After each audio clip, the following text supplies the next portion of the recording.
Hey, folks, what's going on? We're ready for another fun and exciting episode of Business Growth Time. Today, we're joined by Ann Sieg. She's going to talk to us about some e-commerce, which could be my E-word, but I don't think we're going to use that.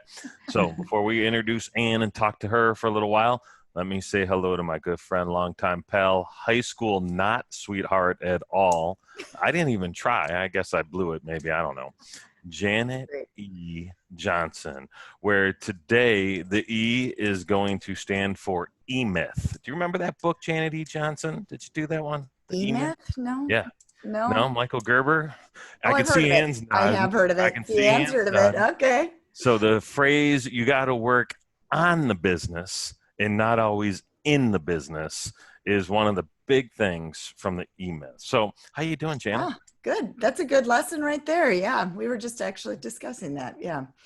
Tough thing to do, but yeah, that could be a whole podcast itself. It E-myth. could, it could, yeah. So I spent Monday floating on the lake, and I was working on the business, which is, working on my tan, evidently. No, just kidding. That's reading a book. Exactly. Exactly. It's good though. So talk to us about Ann. Tell us a little bit about her. Sounds like you guys go back a little bit and We do. have some We kindred do go stuff. back a ways. So it's super fun to have her on our show for sure. So welcome, Ann. Welcome. Thank you. Thrilled to be here. Yeah, it's awesome. Well, Ann and I go back, many years. I was doing a lot of speaking for her for quite a while. And she has run e-commerce business school for many years. And goes way back in marketing. You've connected to some really, really big names in the industry. We know, she's done insane marketing.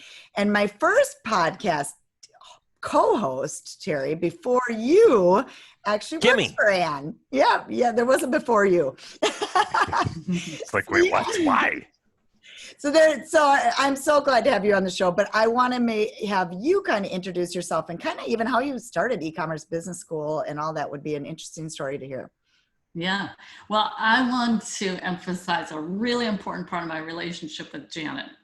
And I don't know if you remember this, Janet, but so I'll explain how it is I got to e-commerce business school. But more important with my relationship with you is that I had gone through the infamous Google slap in 2009. Oh yeah. That's right. And I also went through the Facebook slap. I've been slapped around. And we all get to slap, by the way. It's painful, it stings, it hurts, you hit your kneecap, oh yeah. But anyway, so Lisa Celine, whom we both know, she's like, I think Janet could help you. I'm like, for me, it's hopeless. No sooner do I get my account open and it gets shut down and hooked up with Janet. And it was December of 2016, I believe, before we started really working together in 2017. And boom, boom, boom, boom, boom. You got my account back? I have no idea what I did. The funny thing about that is I got my account shut down and haven't been able to get it back. But I think I remember it was right after that. Yeah, but isn't that funny? So yeah, I did it for you, but we'll see. So, but they've changed their rules again and again and again. And I didn't even do anything wrong. I know I didn't, but nobody will answer my questions. So that's very interesting. So we're talking about the Facebook ads area, and if you break any little rules, it can get shut down. But back then you were in the business that they don't like. They don't like certain things. Yeah, they don't like certain things. I was in a blacklist industry. It was direct sales. They don't like it. Yeah. They're very clear about it. Yep, they're not fans of it. But yeah, so talk about e-commerce business school. Let's hear about how has it been going too because of COVID. It's got to be just where I should be doing e-commerce, Well, we actually created, my son is our full-time videographer, and he created this video that is just so captures the emotions. And that is the Amazon Lucky Bucket. And that was just a term that I was using a lot. And so then he created this video around that is just gorgeous. And so here's the odd thing about it. So COVID, I know what it's like to lose a business. We had a windshield business up in the St. Paul, Minneapolis area. We had all these dealership accounts, etc. And then a new law came out through the Minnesota State Legislature. So we had that business for 12 years. And so I know what it's like to lose a business. And I remember my husband, he loved that business. And he would sit out by the fireplace till 2 a.m. in the morning. And I knew he was depressed. You lose a business. So when COVID hit, which I had a heads up because my son lives in China and had gone through it. Yeah. And, and we're trying to ship something to him, and we did. We paid about $500 for a bunch of dehydrated soup and masks. Took forever to get there, and it was after they had gone through their quarantine. But so my son was going through, and it's like, well, that's for China. That's for China. Totally. I know. I was even watching a lot of your videos, and I'm like, masks? What? Yeah, that's for the Chinese. No, it won't be for us. No, we're wrong. So anyways, and it's weird that way because we were all concerned from them, and they had been here in December, and it's like, oh, they should have stayed. And then wham, we got hit. Yeah, we got it too. Mm-hmm. So when COVID happened, I was like, this is going to get really interesting because I love entrepreneurship, and I thought we're going to see a ton of innovation. So anytime there's a shift, you can be certain entrepreneurs, their brains are just snapping. That's just the nature of being an entrepreneur. Yeah. So there was this great intrigue. Everything will be affected. Education, I thought, oh, that's going to change. Everything was going to change. But I really wanted to see what would happen from innovation. Anyways, with regard to our own business, I thought, we had gone through the recession in 2008, and we came out like nothing happened. I mean, the only thing that has ever really hurt us are slaps. Never a down economy. In general, a down economy, we just pick up, and that's what happened in 2008. So with COVID, it's like there was this chessboard we were all playing on, and then the chessboard got thrown up in the air and landed upside down, and everyone's trying to reassemble themselves on the chessboard. And so actually it's been extremely favorable for us in two ways. Most importantly for the Amazon sellers. Prime grew by 28%, I get a Amazon package itself.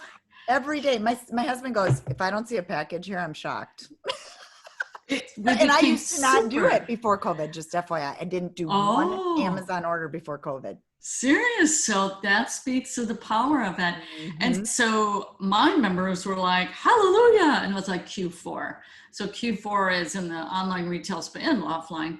Q4 is when you really make money. That's with the holiday seasons. And they're like, oh my gosh. So everyone's posting their numbers. And it was like crazy awesome for my members, which makes me feel good. So I want my members to be happy. But also subsequent for me was, he had 40 million people who were like, what do I do? And so because of COVID, people began to look at their future world differently than they would have otherwise. So all told, it's been very beneficial both ways. And it kind of is it pains me to say it because I've shed tears. I'm kind of a sap. Of beloved, I don't even know these entrepreneurs, but my heart just breaks. So my husband was picking up some dry cleaning the other day.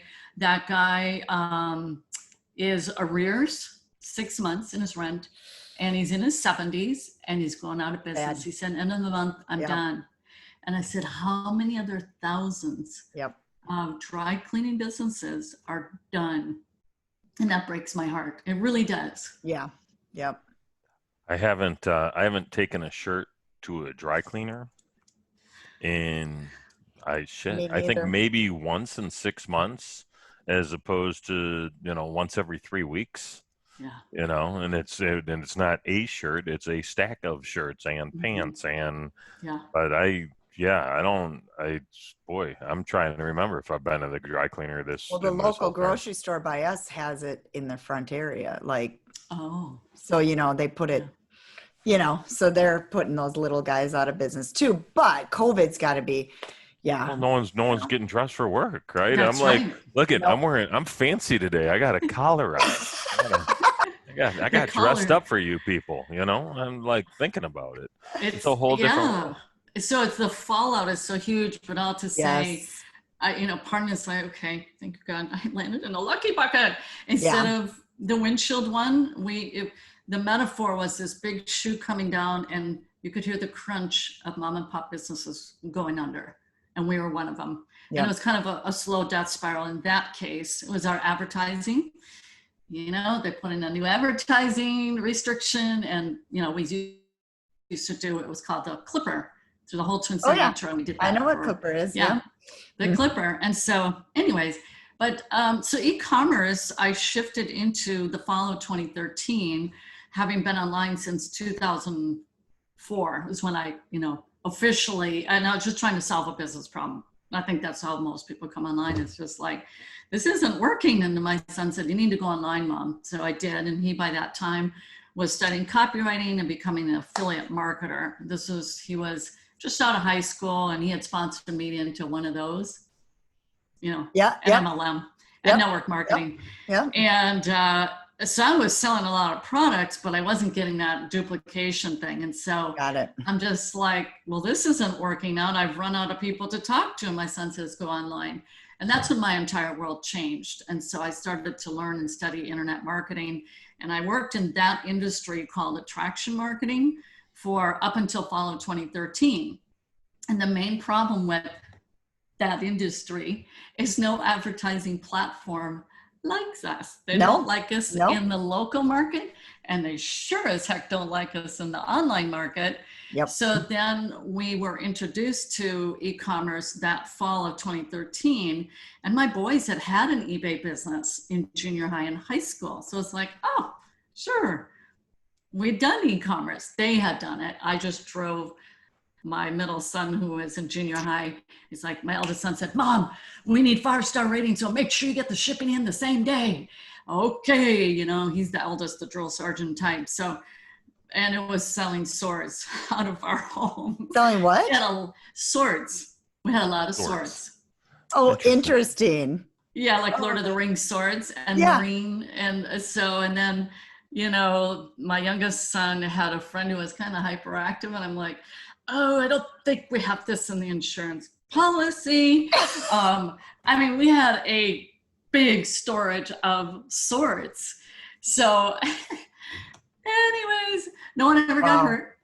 But so that was our intro was then. And so then we look back later. And basically what happened is I then introduced e-commerce into my training community at that time, to my inner circle. They were called, every one of them signed up. And they started making sales immediately. And it's because they didn't have to build a sales funnel. Called interesting. Amazon. So let's go deeper into that. You do teach both Amazon, how to sell on Amazon. That's been your prime area. Mm-hmm. But you also help people, like if they want to start a Shopify store or something like that too, correct? We have a course on that. What would you recommend too, like for somebody new?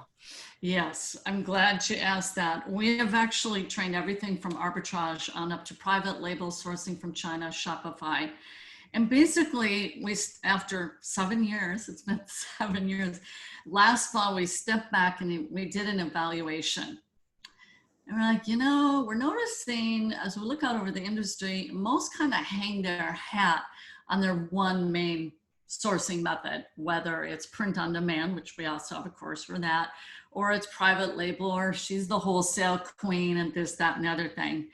And we ended up stepping back and evaluating, going, you know, we're spread kind of thin here.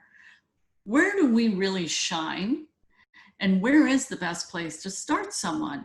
So we had actually started with arbitrage. And at that time, when we started teaching it, my eldest son and I were like, this is going to fatigue just like everything else online. It's never fatigued. People can make a 6-figure income with this super ridiculous, simple business model, arbitrage. They quit their jobs, they buy new cars, they're upgrading into a bigger home from just arbitrage. But there's more to that, the lesson from that. So arbitrage means you buy low. So here's a product, for example, that I buy only on Amazon because they don't have it. It's Burt's Bees. Oh, Burt's Bees. Okay. Yeah. Got it. They don't have this particular in my local Walgreens. So that's what forced me to go online and buy it from Amazon. But anyways, you can download an app that's free from Amazon. It's called Amazon Retail or Amazon seller app. So you have it on your phone and you scan the product in the UPC code, and it's going to, within a microsecond, identify it if it's on the Amazon catalog. Then it's going to dish up this data that's important to you as a product flipper.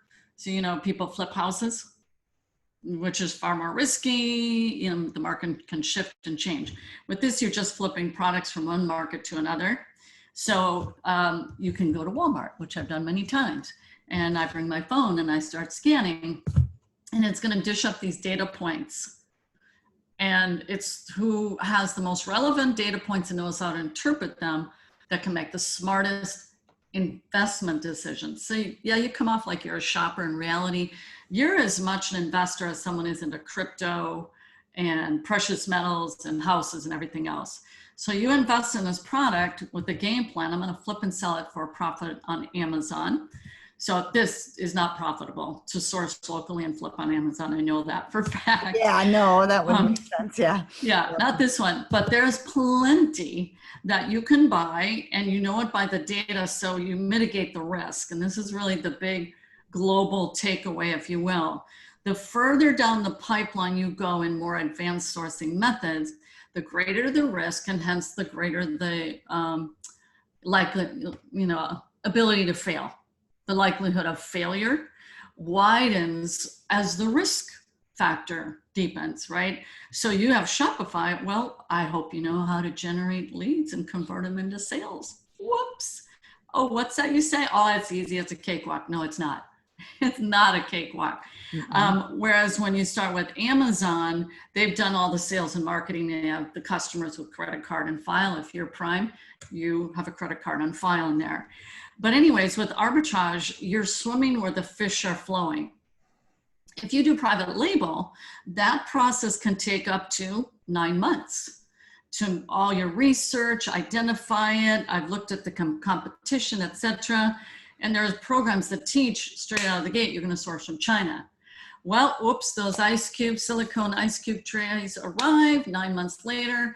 Now how many other sellers have jumped on it? It's saturated. Sorry, you're $5,000 into those silicone ice cubes. Yeah, they're a wash. And that story happens far more than success. So it's just laden with risk because you have time against you, all these different variables. So it's unusual for someone to get the whole global view of where is the easiest and what does it lead to and when should I scale up? So we start with arbitrage, but here's how we start differently. And this is as a result of stepping back and evaluating our entire learning system, et cetera, is we tie it in with from day one to mitigate failure. You're going to start with this being an automated business from day one. And I used to read those in sales learning. Yeah, that's BS. And no, it's not, because it's all about having systems and a team member or team to run those systems for you, and with profitability in place. And so all of those are determined in advance when we have a system where it's done all online, and you can outsource to the Philippines and they're doing it for you. And when you wake up in the morning, there's your list of products that you can buy or order. And this is exactly how it shapes out for our members. Okay, yeah. And then they order their products.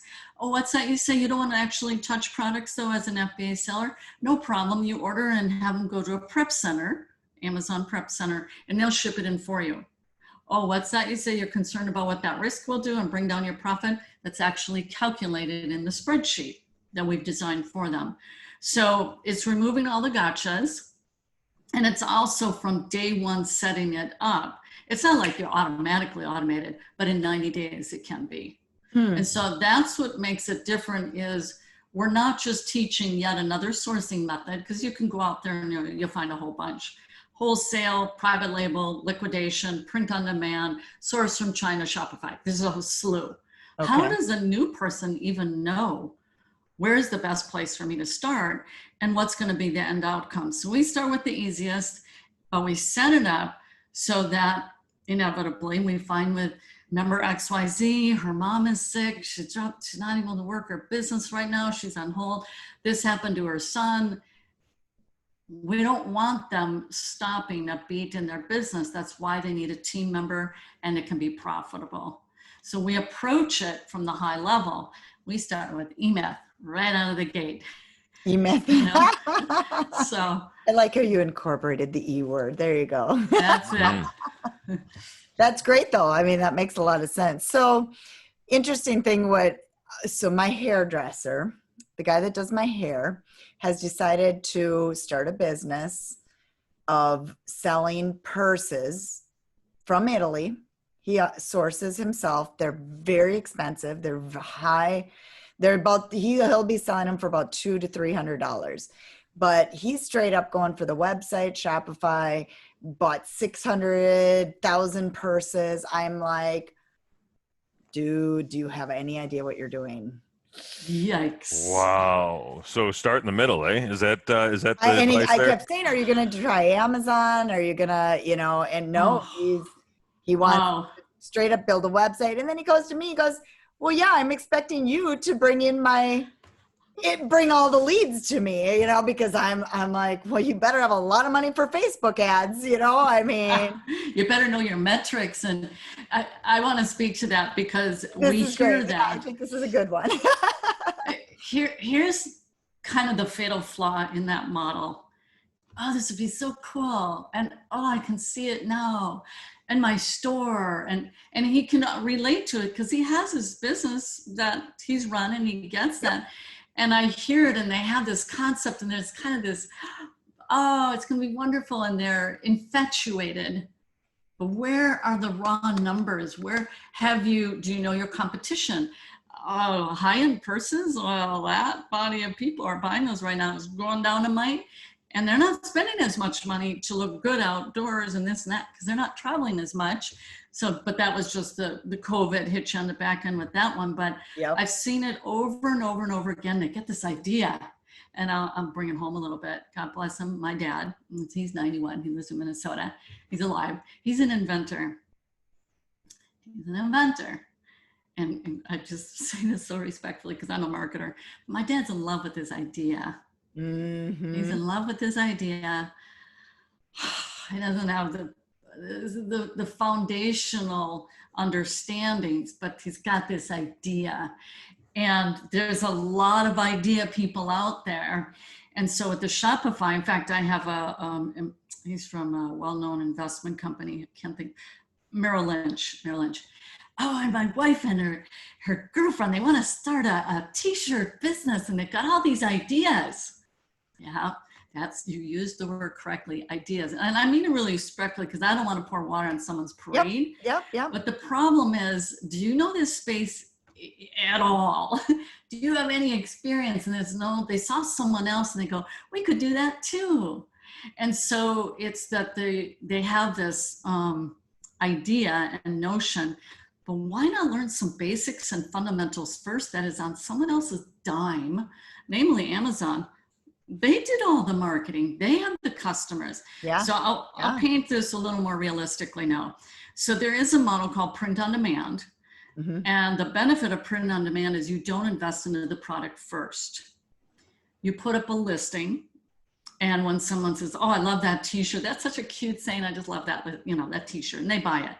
Then you as the seller, and this is done, most people think of Shopify. We say, start with Amazon. And here's why. Amazon is really, at the end of the day, it's a traffic source. It's a traffic source. So me as a marketer, Facebook is a traffic source, YouTube, Pinterest. Amazon, at the end of the day, as a marketer, it's a traffic source, right? And you need the traffic. You need the traffic. Mm-hmm. And you need a bunch of eyeballs. Now, do you want to run out and pay for those eyeballs over on Facebook if you've never done advertising? Or do you want to leverage the eyeballs that are free on Amazon? They're free. You can do sponsored ads, of course, with Amazon, and test your designs. Yeah. Which the cost there is you can have some VAs who are putting up designs every day and you throw them up and you find out what the eyeballs say. Free. Rather than starting on Shopify. So we teach people, use Amazon as your launch pad, because let's take that heavy, the hardest part of marketing is building a sales funnel that takes traffic into conversions. It's like PhD level, isn't it? Yeah. It is. Yeah. It's PhD level. Yep. I just worked very hard on an application funnel. It took me 5 months. Let's see, December, January, February, March, end of March, took off. But man, I had to study my metrics so hard until I got it to work, and the offer and everything, just for everything to come together. I'm launching next week. Same type of thing. We were just talking to Terry. Each funnel was 35 pages. Each sales page was 35 pages, and there's 5 different levels to that. And it's then the emails that follow up the sequence, all these sales pages. It's crazy. And you got to have the right wording, there's just so many pieces to just that. And then you still have to have your product on the back end, Absolutely. It's almost like there's so much testing on the front end. So it's like, why not start at a baby level? There's nothing wrong with that. And the other part about it is Amazon is like the gold standard of e-commerce. They got it in their reporting system. In other words, they're going to train you to be an awesome retailer because they don't mess around. Why? They're 100% customer centric. So when that product arrives, it better have the Amazon experience, customer experience, because they're trying to create this standardization amongst all these sellers. We're 54% of the sales volume, but they want it standardized. So they kind of kick you in the butt to make sure you're fitting our gold standard here. That's invaluable, because otherwise you get these hackneyed, junky marketers out there that don't create a superior customer experience. Those who source from Alibaba and it arrives 6 to 8 weeks later when you paid for it through Shopify. Like, Terry, you've heard of Wish. Sure. Wish. Yeah, that's like 90 days sometimes. Also, 3 months later, I'm like, oh, I forgot I ordered. I quit. Like my son, exactly. Never again. This is cool. And he's like, finally 90 days later, he's like, I forgot I even ordered that stuff. It's Alibaba's one I know that takes forever to get to the people. Yep. So, and that's why I'd rather pay a little more money and go to Amazon and know that I'm going to get the product quicker. Yep. Yeah, in 2 days as a prime or less. Yep. But all to say, I get it. There's a lot of ads running out there. People are getting targeted, but they're unsuspecting and naive. I can speak to it from the build to funnel world. I can say, you got a learning curve ahead of you. Trust me. Even though someone can say, be up and running. You'll have leads and conversions in 2 weeks. You just want to go, right? It just doesn't work that way. Mm-hmm. And so in the e-commerce world, why not work with what's easiest and get your legs underneath you? Know how to read your reports and manage your inventory. That Amazon teaches you how to do it better than anything else. And you don't have to think about traffic. That's a good point. Now, what percentage does Amazon take out of so let's just keep using this example of the purses. Yeah. Say he wanted to put those on Amazon. Mm-hmm. What kind of cut is he going to get pulled from Amazon? It's substantial. It depends on the size and whatnot, but it's about a third of your listing price. But it's all about knowing everything up front, so you know that cost, and basically that's it. You're paying for the cost of everything from their advertising and marketing. But and I have to make a distinction too when I say that cost, that's as an FBA seller. So what FBA is when you ship into the Amazon warehouse and then they ship out. If you're merchant fulfilled, it's not going to be that third. I don't know what it is for merchant. We teach mostly FBA, but merchant fulfilled, you are shipping it out. But there's a fee relative to the advertising, not nearly as much as if you're FBA, because with the FBA, now you're getting eyeballs from the prime buyers who really drive the Amazon ecosystem. They want to shop they want prime products, like you want it in 2 days. Yeah, I know. Yeah, you're right. You're right. If he wanted to ship out himself, he wouldn't be paying them the higher fee. Okay. Got it. Okay. So that makes sense. Even a company like that, you'd still recommend that has their own product at home you would still recommend trying Amazon just to see how it goes and all that kind of stuff, because they have the traffic is the big. Absolutely. Yeah. Hands down. And I mean, I was teaching on Amazon as a market research tool 10 years ago, where read the reviews. What's the hottest selling product? Maybe you're way off when you choose your purse designs that just aren't going to sell. And the other thing is prime buyers spend more than twice, it's 2.3 times as much as regular Amazon. So you would want to be in front of Prime to get those if he's got the higher, more expensive purses. But at the same time, it begs the question, those kind of buyers for that type of purse, do they even shop on Amazon? I don't have the answer for that, but he would need to know that kind of data. Or would they feel like, why would I buy my fancy purse from Amazon? I honestly don't know. I don't buy clothing. I've started to more and more, but I've been hooked.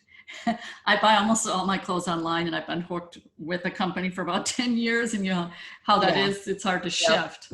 Yeah. But I do buy clothes on Amazon. I bought a cute little tops with sayings on them. Okay. Like, I don't know, Terry, if you've seen I have one that says grateful across it, and it's they call it a rocker tank. And so these rocker tanks are hard to find, but I can go on Amazon and find them in no time. So I bought like 3 rocker tanks this summer. I love my rocker tanks. It's like my thing. They call it that, but it's just haltery, because that's my, cold shoulder halters. That's my thing. But I love that I can go there and find that anything. You can find anything. Yeah. Anything. Like anything. I go, we need an ink cartridge. You go, Amazon. But absolutely. Now too, just because I'm a cheap, like I'll check and go, well, can I get it cheaper on eBay? If I don't need it in a hurry, then I might find it cheaper there, because I do both. But yeah, so that's very interesting. So I like this. Terry, what's your question? I know Terry's not an e-commerce guy, so like it's probably a little different for you, but have you come up with any questions on this whole thing of? I just wanted to make a bunch of Prime jokes, but you guys didn't take a breath, so I just been sitting here waiting to say something. I don't know. In all sincerity, I really like the idea of starting simple, testing, moving forward. So I think you really did a great job of making this accessible and like almost training wheelsy, so you don't end up spending $5,000 on purses and not have a plan. So I appreciate the heck out of that.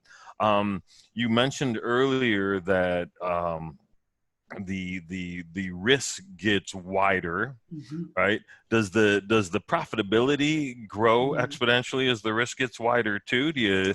Does the reward grow as the risk grows, or does it have a different relationship? I think the reward does grow. In terms of the profit, what plays out for retail arbitrage is an average of 28 to 50%. And the 50%, which is, where do you go for that, right? Except digital marketing, we have nice profit margins there. And the reason is they take advantage of discount cards and all that. We call it discount stacking. And so they'll go beyond the average profit for our arbitrage sellers and really boost it up to where sometimes they're getting the product almost for free. So here's to me the really big difference, and I would be remiss not to talk in the bigger picture of this, because my books that I had in the marketplace long time ago, 07, et cetera, was all about own your own assets. So that definitely doesn't fit in at the beginning. But to me, it's all about understanding the board game and what fits where and at what time. And so for me as a business owner, for example, when I was teaching people online how to do lead generation for the network marketing company, I'm like, you are just a glorified sales rep and they own your downline, you don't own anything. And so my books were like, build your own front end offer, you be the front door and you own the list, so that if something happens funny and wonky with that company, you have what's called a redirect, and you're in the driver's seat. So that's what I really taught through my books. And the same is true of Amazon. It's just, being aware you're going to leverage their traffic and customer base. And for those who really want to have something that they own and control, then that end outcome is Shopify. It is having your own private label brand. with everything that surrounds that, the social media sites that support that brand, etc. And that's a much more highly evolved business model that takes huge commitment. But if that's what you're really aiming for, get your cash flow machine going with arbitrage. Let that team run it for you, and you're bringing in your 10 or 20K or whatever you want for cash flow that serves as a financial base. Like, it can just keep running. This is how it works, literally. With the arbitrage model is, there's my money machine. So now I'm going to go into a more risky, okay, let's say it's wholesale now, and now I'm going to go private label. But the ultimate would be Shopify. And the big win is now you really own the assets. You own that private label brand. You control the profits to the extent that you're able to increase the margins from where you source and get the discount, etc. I can't say that it's necessarily more profitable, and that having to do outsourcing overseas, but there's a lot of risk with that. But the big thing is really owning and controlling your assets so that you don't have the rug pulled out from underneath you. But I'm going to say this much: there's plenty of people, investors, because we had such a nice, healthy 10-year economic boom, writing out checks for an Amazon business. And if you got that arbitrage business that's spitting out 20K in cash every month, I think someone would buy it when all you're putting is 20 minutes a day. That has value in the marketplace. My people end up hanging on to it because they really like it, and they're using it as their foundation and then scale up. How much are people spending to get into it, and what are they spending at that 20K profitability monthly level? What does that look like? That's a great question. And people always ask, how much should I start with? Yeah. And it's really, everybody's situation is so different. And just like when you get into the investment world, they're going to have you do a risk profile assessment. And, then they'll recommend these investment tools based off of what your risk level, your tolerance is. But that being said, what I typically tell people is, okay, here's all our great case studies. The reality is you need to get proof of concept and just get a product sold. Go in, get it done. And then it's like, oh my gosh, it really works, and then they have this confidence of, well, now that I know that. And by the way, that can happen in 2 weeks flat. It doesn't take long. That's how fast if you know how to properly vet the product, can just sell as soon as it hits the warehouse. You can actually, there's a little trick, you can have it sold before you actually pay for it in the store. I won't go into that, but it happens. Okay. Take the course for more. Yeah, exactly. Yeah. It is a pretty cool trick, and it's especially helpful during the very high velocity sales time in Q4 when the toys are just flying off the shelves. But so what most of our people do, so I'm going to go by what we see, is they start with, it might be someone with 300 is their comfort level. Someone is able to invest $2,000. So it really varies from person to person, like your purse person. He's just going all out, right? So it depends on the person, but on the whole, what we see is people reinvest back in almost everything because they understand that this is a game of velocity of your dollar. And the faster you can take your dollar, let's say in a 3-month span, having that exact same dollar flip 5 times as a product gets sold, you get your dollar back with profit, and I'm going to flip it in, I'm going to flip it in. We have stories where someone started with, let's say one gal was $300. She had 36,000 in sales in 5 months because she kept parlaying all her profits back in.